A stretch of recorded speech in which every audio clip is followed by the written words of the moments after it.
full force Saturday, and I'm so sorry. So our goal is to prepare for your midterm. As you all know, you have a midterm exam this Wednesday. Yay! It's So going to be- excited! Stop talking. It will be first through second periods Each. in room 209. Oh, I switched these. Okay. Cool. It's right. The one I mean, across.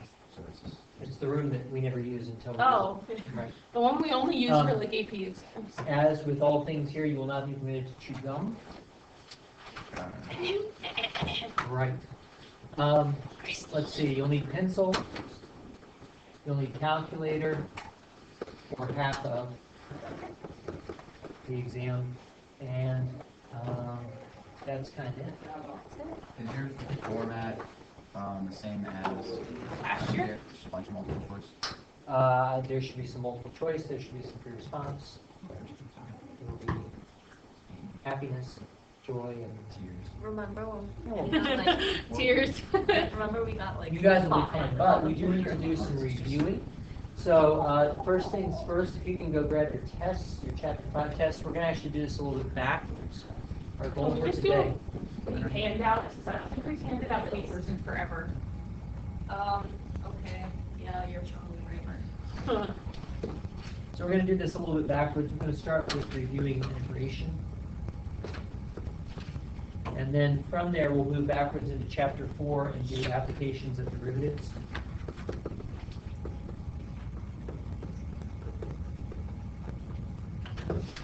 I have some review packets that will go on headline that you can, well, they're really more like checklists there for you to make sure that you can do X, Y, and Z.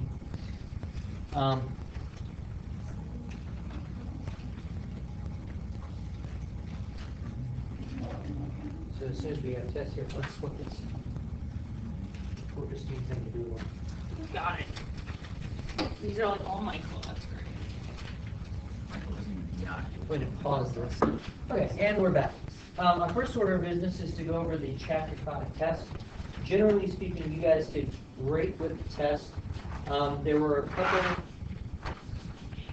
couple of really consistent things. The first consistent thing that made me happy was that almost everybody got 9 out of 9 on the front page.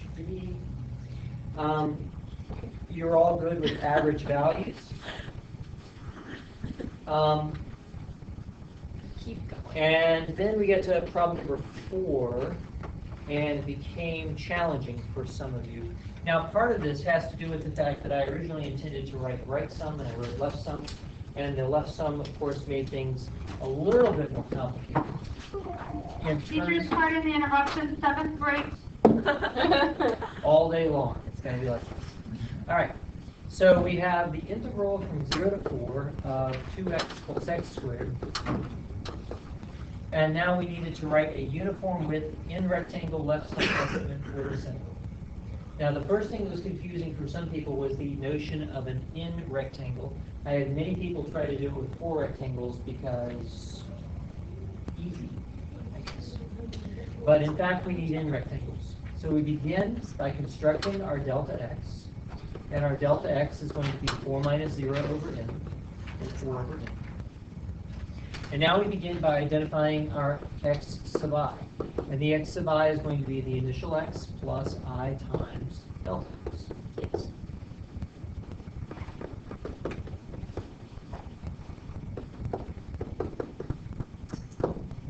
Okay? Notice that the x sub I do not depend upon the choice of rectangles as of yet. The CI will, but the x sub I are simply taking the interval from 0 to 4 and dividing it up into x equally sized pieces. That's it. Okay?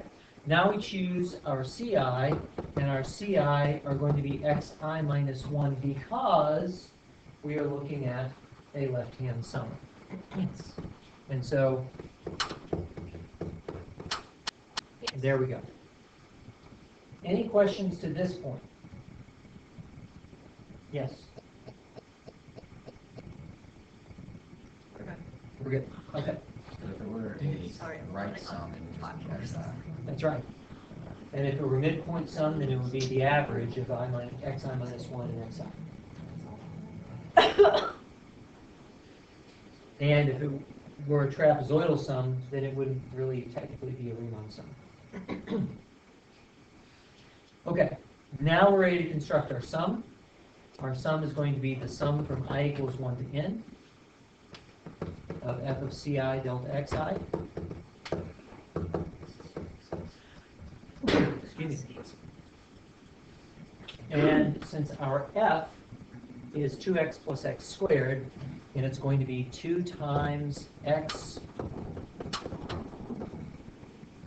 plus x squared.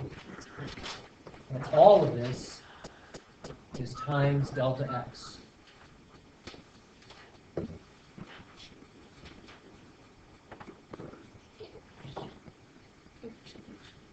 Times 4 over n. Am I going to simplify this? I am not.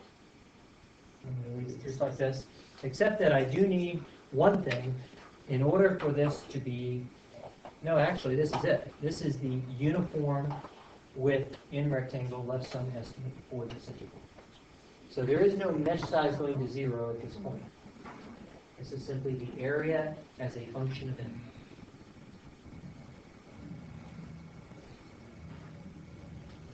Okay. Use a limit to find the exact value of this integral. So, right? Here's- test.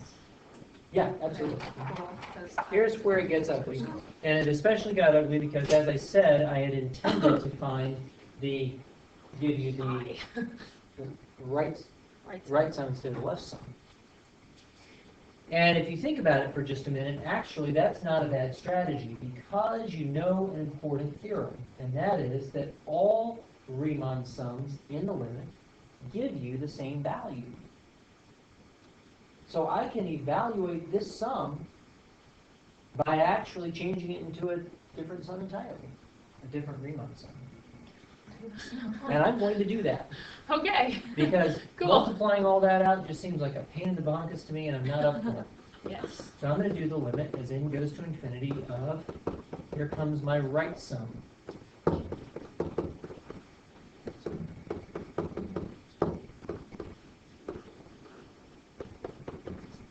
Some of you heroes actually worked this out, and if I you am not a hero. made a good faith attempt at working it out, you got 1 point, and we actually had a couple people work it out correctly, and they got full credit.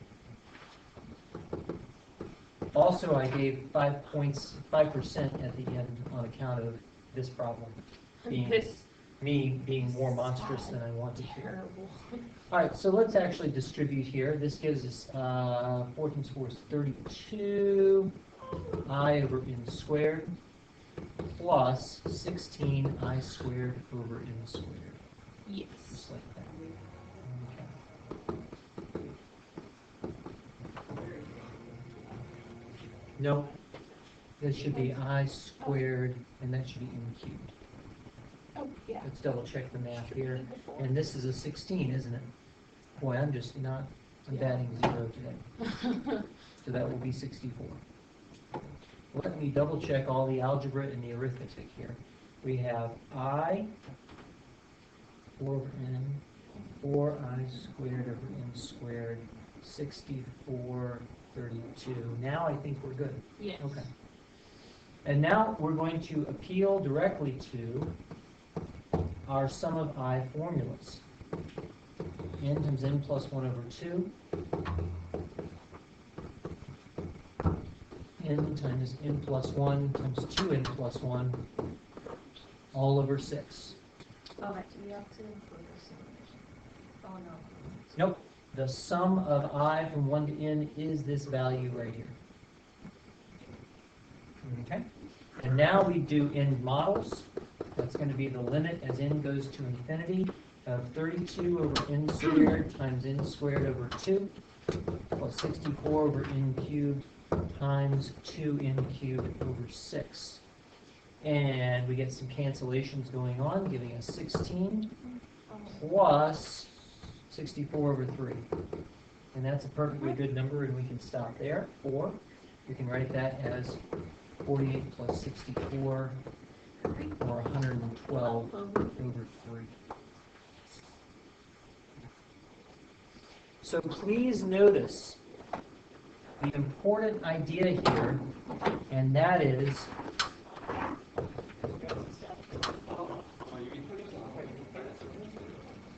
all Riemann sums give the same value in the limit if f is integrable. If f is integrable. Now, why is that? I see Alex kind of chewing on that. Well, it's for this simple reason.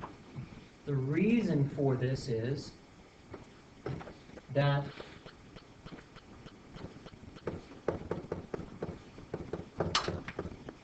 the integral itself is always trapped between the lower sum and the upper sum, right? And in fact, any Riemann sum is trapped between the lower sum and the upper sum. The lower sum is the smallest possible value for the Riemann sum. The upper sum is the largest possible value for the Riemann sum. And what it means to be integrable from a to b of f of x dx, this integral exists if and only if the limit as the mesh size goes to 0, but the lower sum equals the limit as the mesh size goes to 0 of the upper sum.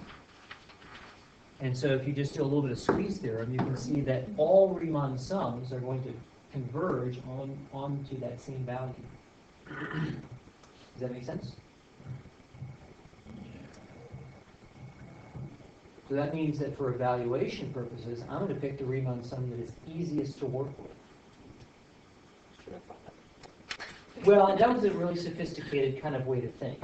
And I had intended, as I said before, to give you the right sum so that you wouldn't have that issue to worry about.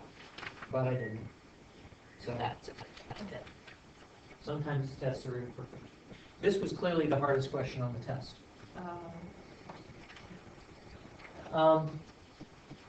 Can we do the error bound? Because as far as I know, Yeah, we're getting there. nobody got that. Actually, people did. Some people did? Oh, the ones we worked at. No one got them. That was only as far as I know. Okay, consider the function a of x equals the integral from 1 to x t e to the t minus e to the t dt. Find the absolute minimum value of this function justifying your answer. Hello, Blake. Did I leave my document here? Yes. I cleaned up on Friday, and I don't think I saw anything. You can look in the left drawer. There will be one calculator there that's mine. There might be another one, I'm sure.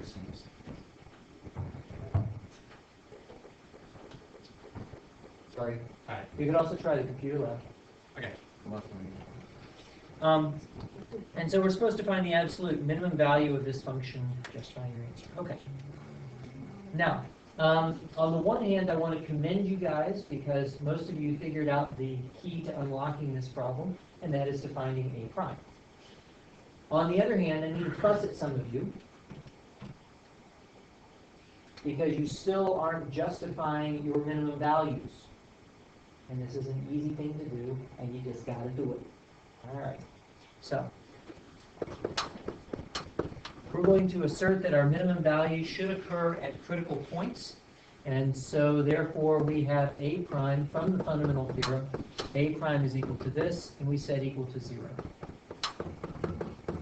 This quickly gives us a factorable function whose critical point is at x equals 1. We very quickly assemble a number line and discover that if x is greater than 1, we get a positive value. If x is less than 1, we get a negative value. And therefore, we have an absolute minimum at x equals 1. Why? Let's have it. How's the sign? Because a prime is less than 0 for x less than 1 and greater than 0 for x greater than 1. Christine, what is the difference between the argument that Beth Ann just gave and the argument you just gave? I don't sound You know what? You don't sound smart. No, you do sound smart, but you accidentally gave an argument for a local max. Why? Oh, because that's all. Yeah. Because it was, It could change. yeah, it could signs change again, anywhere. No, if you state that, it's like a definite, like a call. Changing signs at 1 is an argument about an open neighborhood of 1. That's right. Whereas this is a global argument and therefore gives you an absolute value. This language needs to be memorized. What's the other kind of language that will justify an absolute min besides this? What's that? Values, you like, can't you find all of the like critical point values and find actual values for them and say this is the lowest? Almost. What else do? And endpoints. And endpoints. Yeah, That's so right. like this. There's an argument from critical points and endpoints, or an argument from the sign of A prime. Both of those are legitimate. So you understand the limit is. Yeah, actually, that would be really rough. And Yeah.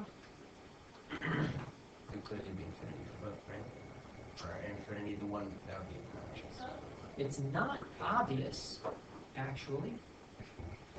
How would this go? That's an interesting question. We suspect that this limit is in fact infinity. How would we prove that? Well, our form is infinity minus infinity, which is yucky, and it's not L'Hopital's eligible. Well, the first one's the zero. How about I rewrite this as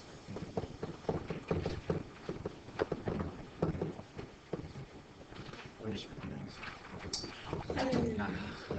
not test stuff. how about something like this? This works. Because now my form is infinity over 0, What is that? and this gives me positive infinity. And then a similar argument for negative infinity would actually give you, what's it? Just remember this.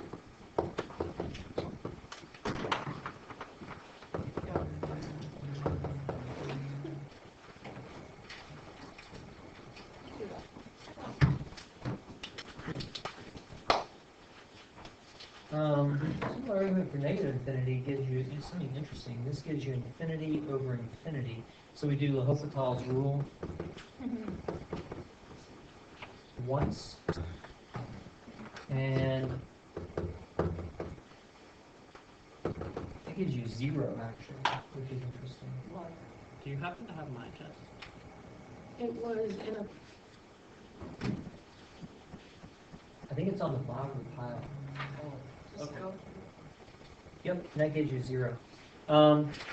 So, by the way, this leaves us with a really interesting question.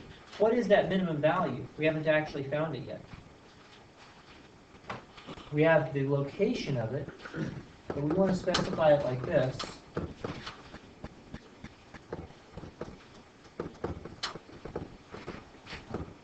And that's equal to 0.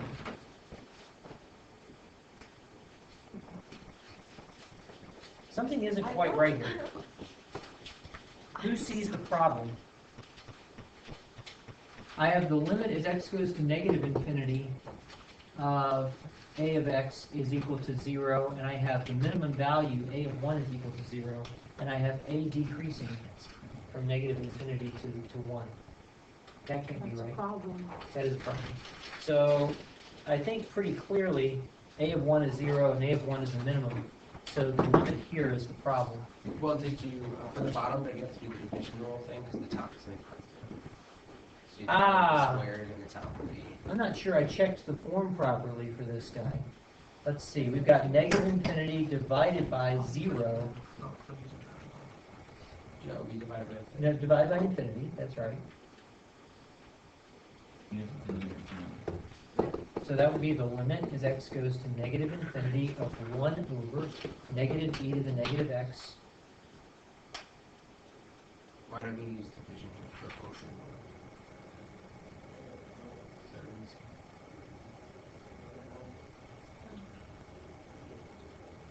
What do you mean?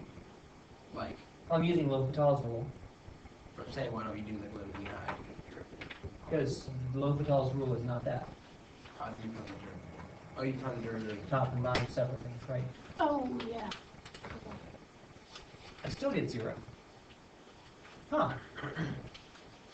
Wow, this is interesting. Wait, how do you get 0? Well, what's my form at this point? My form at this point is 1 over infinity, which gives me 0.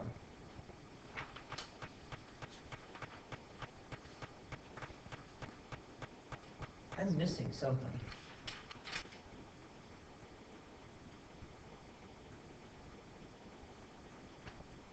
I need to visualize this. 0 is the absolute min. Yeah, 0 is the absolute min value. Yeah, I don't understand either. No, that's, You understand what the problem is? yeah. Well, so far, what I have for my graph is I have a minimum value of 1 of 0, right? And I also have, Oh, so you're saying the minimum value would happen when it should be positive. yeah, and I have a horizontal asymptote right here at 0. Oh! Duh. I'm being stupid. It increases on the left and decreases. Huh. Is this F? That's prime. That's right. Ah, that's it. Yeah, thank you. Okay, There we go. all better. All good now. If you integrate by parts, This is so you can actually cool. find f of x, but we won't. So cool. It is pretty cool. Oh my God. Fine. I did. So what were the key things about this? For almost all of you, the key things about this were make sure you include the justifying language, and also make sure that you give the actual absolute minimum value, right? A1. Finally, let's consider the last page.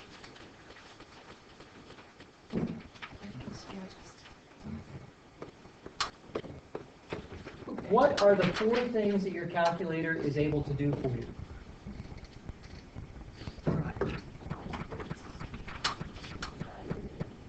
Evaluate, visualize, differentiate, integrate. And there is one more thing that is kind of under the table that your calculator can do, but is never justified on the AP exam, and that is to find mins and maxes.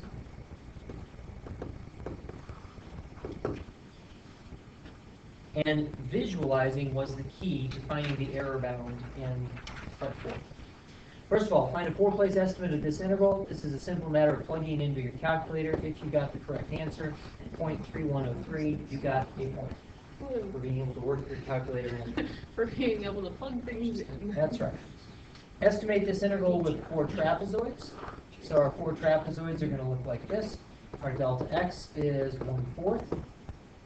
And we are therefore going to have 1 over 2 times 4 of f of 1 plus 2 f of, now here we have to be careful. It's going to be 1/4 squared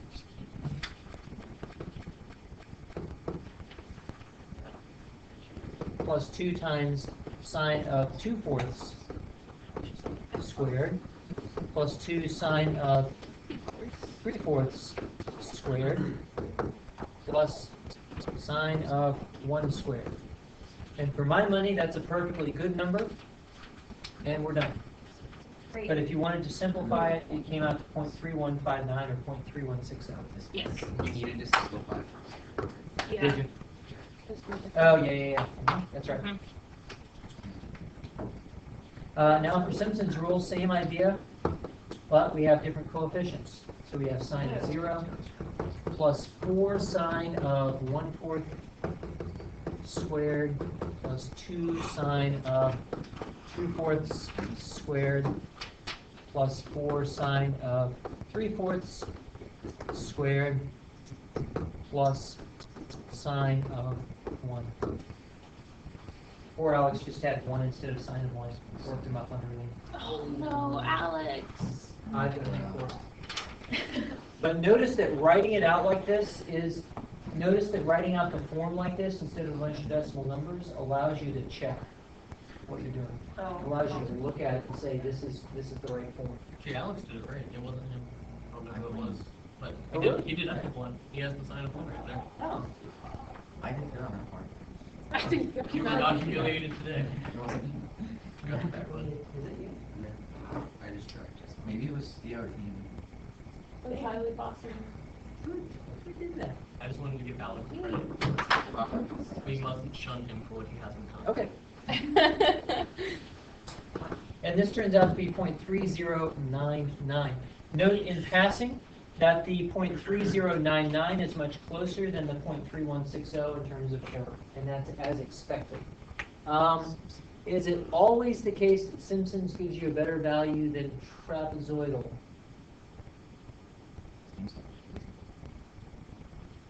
If it's a linear equation, wouldn't trapezoidal give you absolutely, like, exact? Yeah. And then Simpsons would still use a little bit of a parabola, so it would have an error.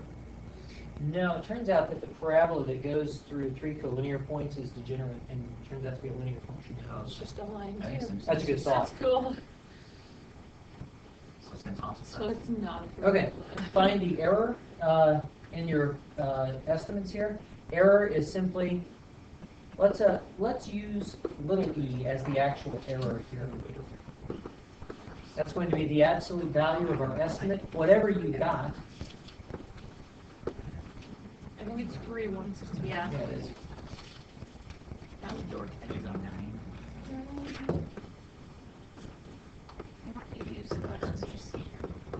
Like dork so. brings up. Yeah. I forked it up. Be a lot of it. And the error should look just like so. I like 3,000. Now, verify that the error for part 2 satisfies the error bound blah blah blah. And I gave you the nice formula.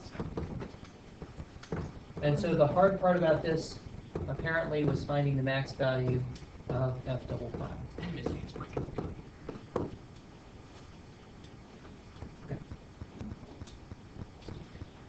This part is all easy. My h is 1/4.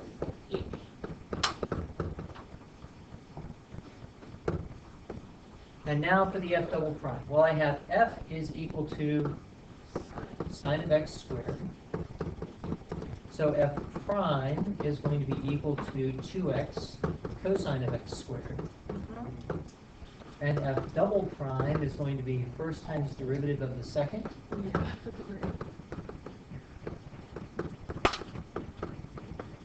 Plus the second times the derivative of the first. And we'll clean this up a little bit before we put it straight into our calculators.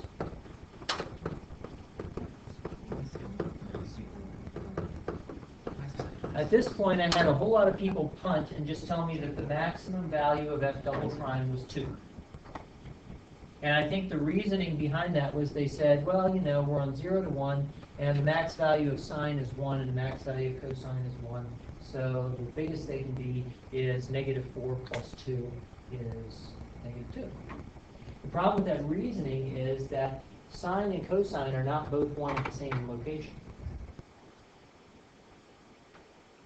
So how do I actually find the max? Well, the easiest way to find the max, honestly, is to let the calculator handle it. So here we go. It's 4.6. If I let y equal, that would be, what do we have? Is it -4x squared? Negative 4x squared sine of x squared. Where, So I just took this whole piece out. Jeez. And then plus 2 cosine x squared. I did this reverse. good. Oh my All god. right. And now we're going to make sure we set our window size to the right values, 0 to 1. How did you get it to work for recording? The recorder just does screen capture, actually. It has different settings. One of them is record only the window. The other is record So the you just change the settings to include I had it. I took Well- the integral of sine x squared as f. So I did the derivative of the integral and then the derivative of yeah. Everybody's got to go through these growing pains. -2 to, let's make it I -3. used calculator. I use a It's like calculator. a calculator too. It's Jeez. I did it Exactly. right for what I had. Okay, and so I graph this fellow. I might be in agreement here. I think you are. Let's- Nope, No, I'm not. Okay, and so, that's surprising. I remember the graph looking differently before. Mine was a wildly oscillating function.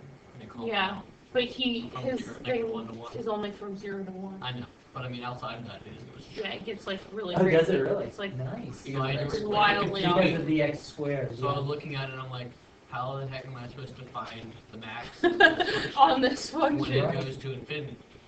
So I really only have a couple of options for my max of the absolute value. One is right here and one is right here. Oh, I remember why it looked different on my graphics, because I did the absolute value directly. So we're going to get trace. And I should know where trace is. Right There it is. Okay. And we're going to do 0 as one possibility. And that gives us y equals 2. And then we're going to do 1 as another possibility. And that gives us y Oh equals my gosh. 2.2853. Because it's absolute. Right. That's why. That was my problem. Math is great. I didn't think about And the there it absolute is. value. One of the reasons that I do this at this point is that we're going to do a whole lot of max of blah, blah, blah when we get to Taylor series and error bounds for Taylor series. So we're going to see these kinds of calculations again.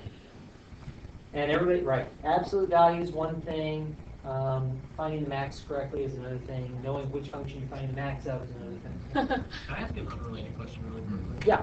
Are we going to do a study date for our midterm or no? A study date, we are. Okay. We are currently doing studying for your midterm. Okay. I thought we were just going to go to test day. I was just asking, are we learning something tomorrow or are we just studying for the midterm?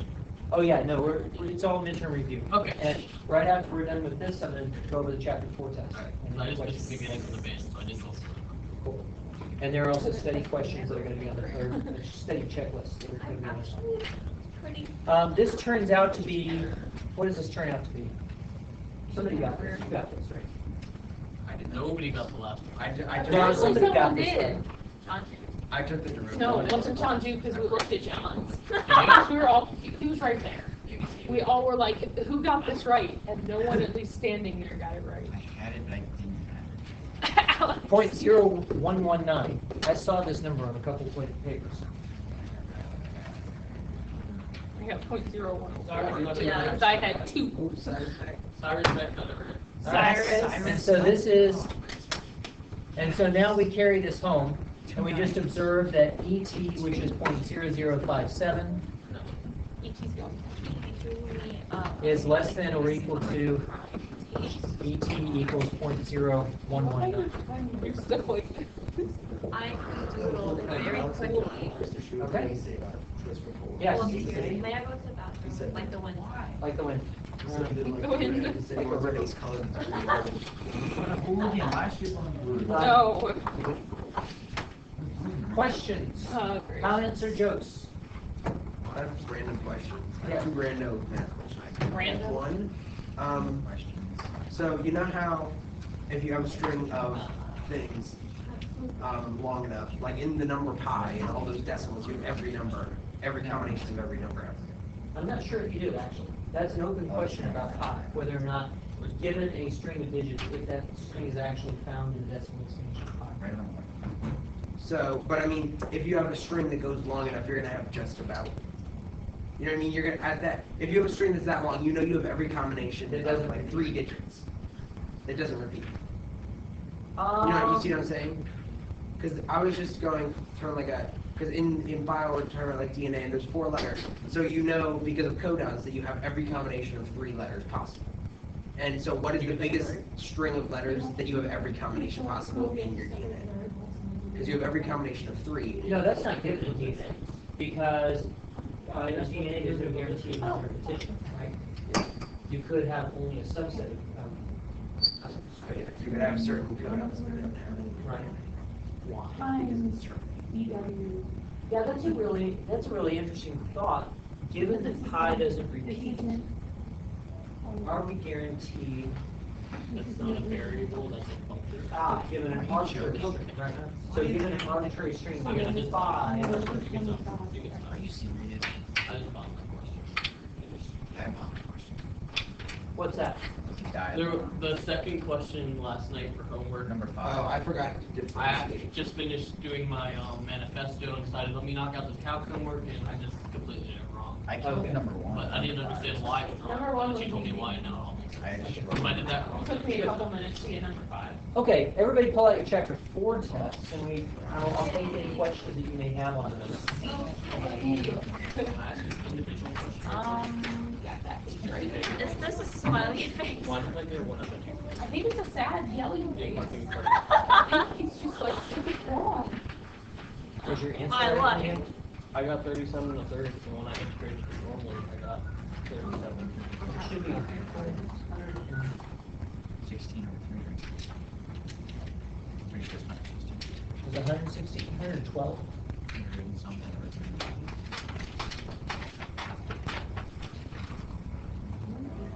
You got 112. That's what was wrong. And I got 100. Did anyone else get a 0 for the Riemann sums thing on that one? I Yes, just swore I turned that in. because I did turn I it got a in. 0, you got a 0, James got a 0. Everyone got it. Oh, the Riemann sums I haven't entered in. Oh, okay. Oh, okay, I was about to say, because Oh, yeah, it's everyone the has same zeros answer. for You that. get another I point. just swore- Yay! I just didn't recognize the form of your answer, and at that point, I was kind of weary from grading them, and I said, That's fine. I just want to know, like, why is I get a point off when No, there's you're good. nothing marked wrong? you're good. Yes. What is this? Where is... Should I turn this back in? Should I- It's not like a smiley face. Where are Are you you? laughing out loud?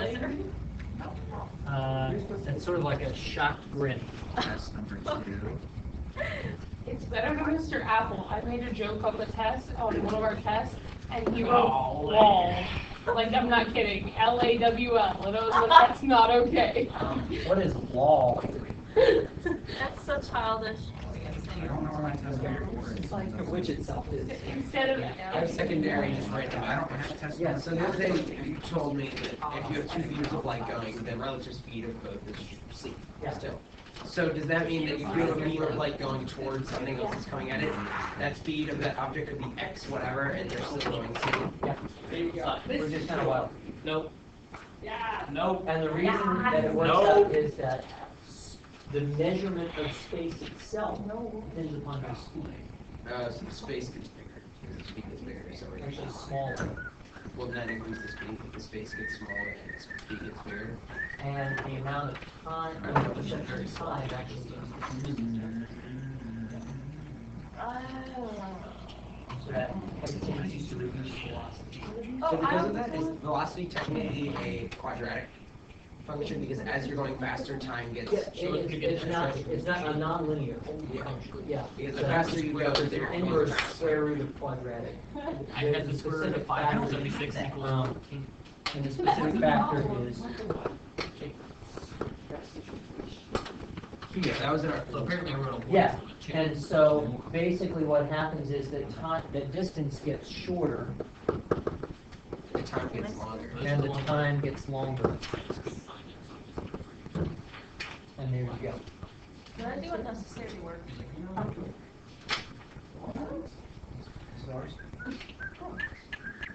Okay, any other questions? Chapter 4 test. What in the world? What did I get No, wrong? is it back? I don't have it. I have every other test. I'm so confused. Whatever. Literally. Wait, what are you confused about? I don't know. You and I already went over Something this. at point Very- off. Well, see. Maybe I have it in some sort of other random folder for some reason. That happens. That happens to me. Oh, here is a pile of stuff. See if it's in this pile of stuff. It looks like it's being turned in or You something. didn't take the, We got you have to this use the file. limit definition? Because you Ah. have to take the limit. I meant Got it? this part, but I got to the Good. Maybe it's my Why is crying my- face that makes me sad. Actually, can I run to the bathroom real quick? Yep. Questions, chapter 4. Got about 3 minutes. So for this, I think I did like a chunk of like unnecessary. Oh no, I didn't. Never mind. Oh, wait, never mind. Yeah, let's see how we could do it more efficiently, because this is a little gross. Sorry. That's okay. What we want to do is to be able to do this cleanly, right? Yeah. So, Yes. this was kind of a yucky function. We have g of x equals cosine x and 1 over pi times x minus pi over 2 times x minus 3 pi over 2 for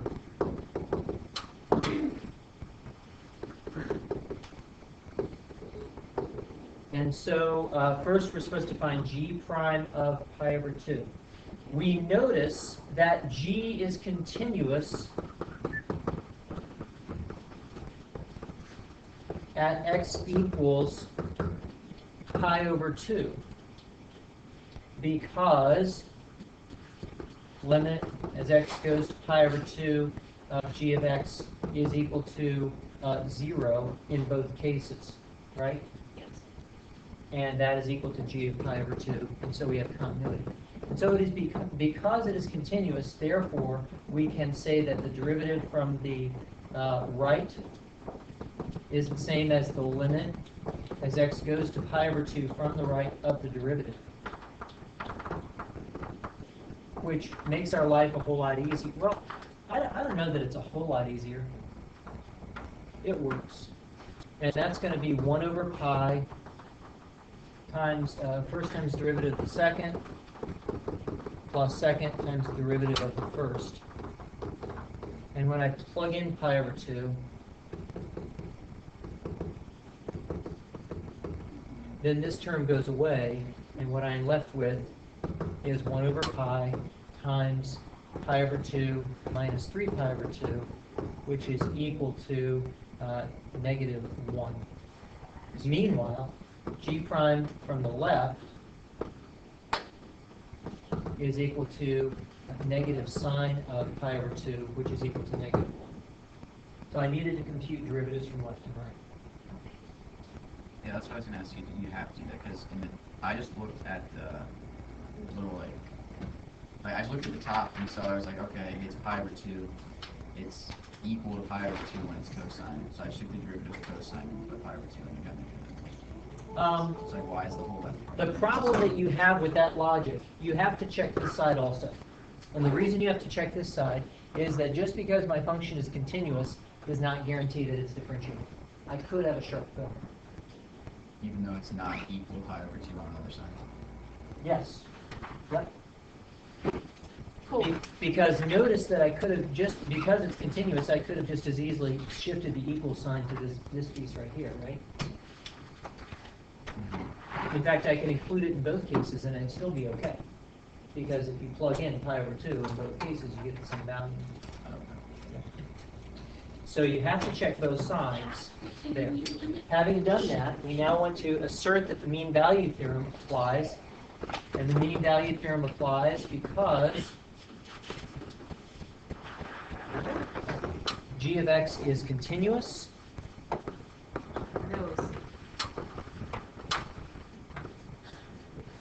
on 0, what's our interval, 0 to pi? Yes. On 0 to pi. How do I know that? Because it's a cosine function, 0 to pi over 2. It's a polynomial from pi over 2 to pi. And right at pi over 2, it's continuous. I already showed it. Yes. Let's pick this up again tomorrow.